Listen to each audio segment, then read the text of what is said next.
Hello everybody, MJ Feldy here, and welcome back to my channel for another LEGO set review video. Today we are going to be taking a look at a set that came out back in 2012, which doesn't seem that long ago, but it was a whole 9 years ago now. It's crazy how time goes by so fast. Anyway, I was lucky enough to find this set at a garage sale, so that means that unfortunately I don't have the box that came with it. Vizsla's Mandalorian Starfighter has the set number of 9525, comes with 403 pieces, and has an age range of 8 to 14. Now, this set originally retailed for 50 bucks, but if you want to get the set sealed on the secondhand market now, it's gonna set you back about $212. With Season 2 of The Mandalorian that came out a couple months back, and also the rumors of a new updated Mandalorian Starfighter coming out this summer, I figured that it would be a good time to go ahead and get this set reviewed. However, before we dive into the review, let's take a look at the 3 minifigures we get with Vizsla Starfighter. First up is, of course, the leader of Death Watch himself, Vizsla, and this figure just looks fantastic, even for today's minifig standards. He has some really detailed printing there on the legs with some armor plating and whatnot, and he has the standard Mandalorian torso print. His helmet is actually the gunmetal gray color, which looks super cool, and he has a yellowish insignia there at the top of his helmet as well. If we take off the helmet, he has the same face print that all of the Mandalorians have, but this set comes with a separate hairpiece for Vizsla, so he looks a bit better when he takes his helmet off. He even has a shoulder pauldron with the Mythosaur insignia printed on it, which looks outstanding, and it even has some stripes on there to show the folds and creases on the pauldron.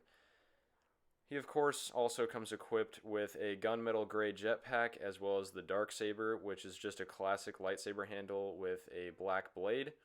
I'm still waiting for the day that they have a specially molded piece just for the Darksaber.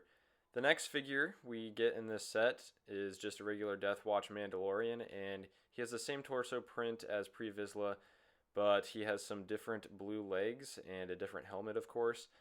Overall, a great figure to throw in this set. You can never get enough Mandalorians. And he also has the same standard face print for Mandalorians underneath the helmet, and he also comes armed with a pistol. Here is Obi-Wan Kenobi. He came out in a variety of different Clone Wars sets from 2008 to 2013-ish, but it's always a great minifigure to get. He has some decent torso printing and is also equipped with his blue lightsaber.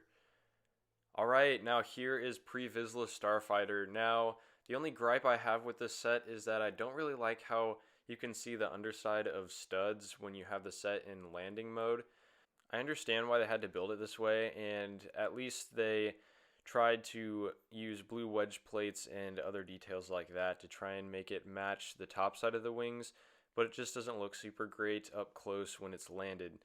I guess if you didn't want to have the underside of studs showing, you could just display it with the wings folded down like this. At the front of the Starfighter are the 2 main laser cannons that are on some ratchet hinges, so you can maneuver them however you want. There are also 2 stickers at the front with some blue detailing, and there's some great shaping at the front achieved with some slope bricks and snot techniques. This shaping is continued around the cockpit area with some curved wedges on their sides. The windscreen piece itself is a pretty unique piece, and there are a couple of stickers on there for some extra detail, but I'm never a fan of putting stickers on windscreens. I always seem to screw them up. The windscreen, of course, does open up on a hinge, and you can see 2 figures in the cockpit. I would assume Vizsla in the front and the other Death Watch Mandalorian in the back seat, but it's nice that they aren't studded in, so you can easily put them in and take them out. And there's also a control panel piece at the front. Towards the back, there is a slope section with a sticker on it, as well as some rear cannons that can rotate 360 degrees. Right now, the ship is in landed mode, but there are a couple of Technic pieces on the sides that allow you to move the wings into flight mode, and whatever position you move the wings in, they stay there, which is a really cool function. There's also a front landing gear that you can flip up into the ship when it's in flight mode. When you have the wings rotated, the cockpit of the ship can swivel 360 degrees as well, so you can have it fly vertical or horizontal. Now that we have the Starfighter in flight mode, we can take a closer look at some of the details on the top of the wings.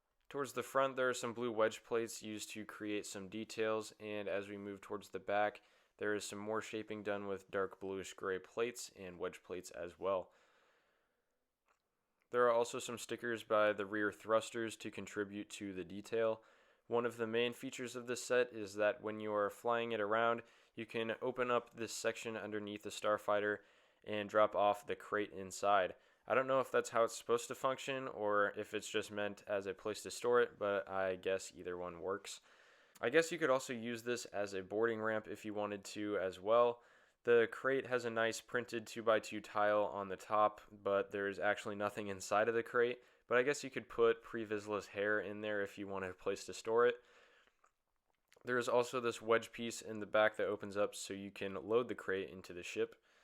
This is definitely one of my favorite starfighters in the Clone Wars TV show, and LEGO did a great job of capturing the look and functions of this ship. I think that it is a super awesome set, and I can't wait to see what LEGO does to make it look even better when the newer variant comes out this summer.